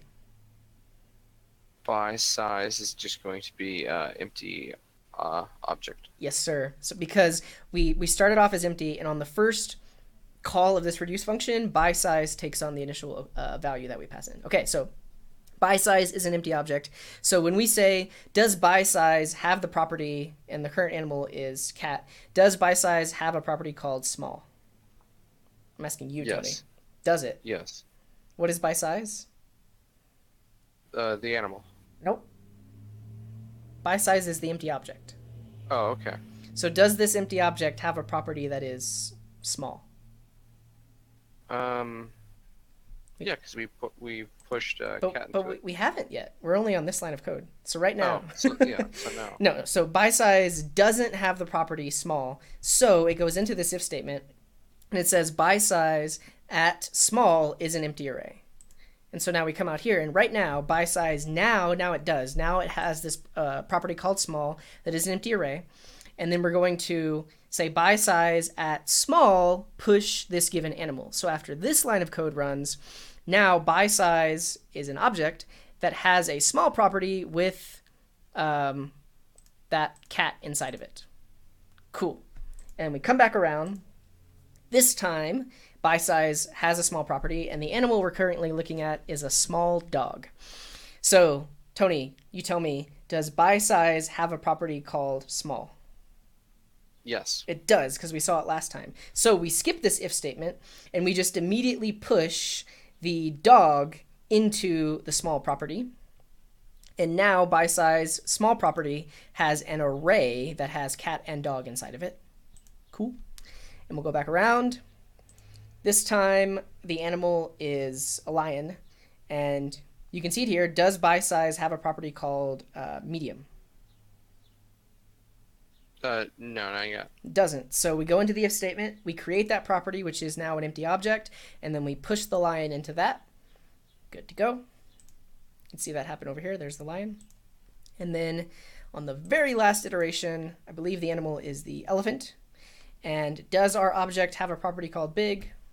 No. It doesn't. So not yet. So now it does. So we create that empty array. Then we push the elephant in. And then lastly, we return the whole thing. And now animals by size is an object with big, with only one thing inside of it, the element. Medium, with only the line inside of it. But then small, that has the cat and the dog inside of it. Finished. Complete. Perfecto. Wonderful. Cool. All right. See you later, Ollie. Awesome. Okay, that was a journey, Tony. We're at the 2-hour mark. You've done it again. I am so proud of you. From the bottom of my heart, thanks for doing this. Any last questions, comments, thoughts about reduce? Got to do some code katas with it and kind of just mess around with it. Yes, definitely. And for those of you watching at home, the code for this is linked in the description. So if you want to give these exercises a try, maybe don't look at what we did. I am going to push this up on the solutions branch, but you can give it a try yourself. I will say there are probably 3 other ways that we could write this code right here. I'm not going to show that now. I'm just going to go ahead and end it. This is probably the most verbose way to do it. There's like some shorter ways to do it. But for the most part, this is how we do it. Merrick John is saying, can't believe it's been 2 hours. I am glad that time flew. I would hate to make it feel longer than 2 hours. Cool. And just as like a final recap, reduce is taking an array of values and turning it into a single value. And actually, I don't know if I did show this. So basically, we took something like taking an array of numbers and reducing it to a single number. In the case of like sum, just to kind of like take a step back to these other higher order methods. Map is when you want to take an array of values and turn it into a new array of values of the exact same length, but some operation is performed on every element in the array, like doubling. And filter is when you want to take an array of multiple values and turn it into an array of less values. So in this case, your filter function is returning true or false. If it returns true, those elements will show up. If false, it doesn't. And lastly, reduce, for the millionth time, is a way of taking an array and reducing it down to a single value. I did show, however, like technically an array is a single value. So we even showed how you could use a reduce to essentially do what like a filter is doing or do what like a map is doing. So that's possible. All right. And Lucas is asking, could it be said that reduce is a good way to rearrange your data? Absolutely. I'll say probably this last one that we showed and organizing people by ID. Those are really, really common use cases for reduce. And like I use these all the time. And I think in the README, you can actually see, well, no, we don't. So I did show how you would write that same reduce, but using like a for each instead.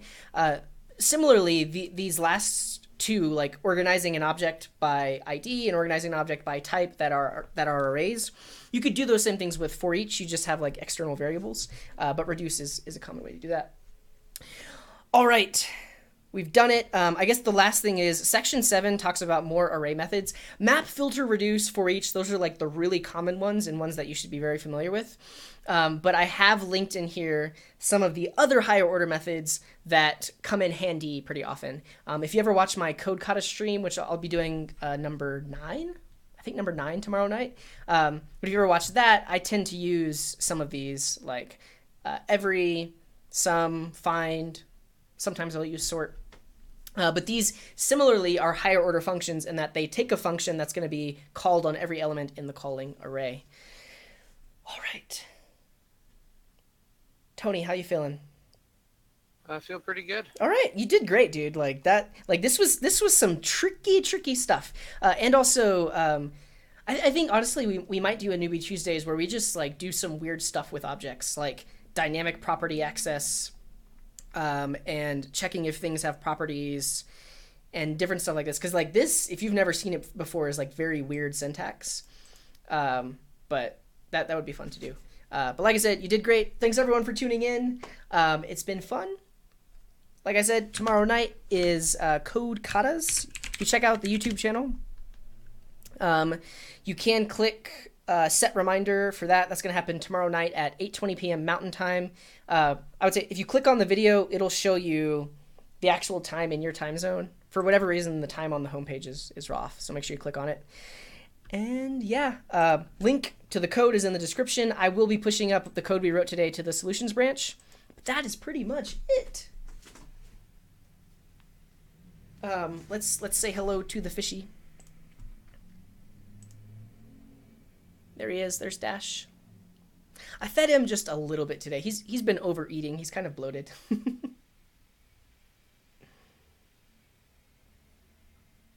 Cool. All right. See you later. Appreciate you. Have a wonderful morning, afternoon, evening, or night, wherever you are in the world. And I'll see you next time. Here's this.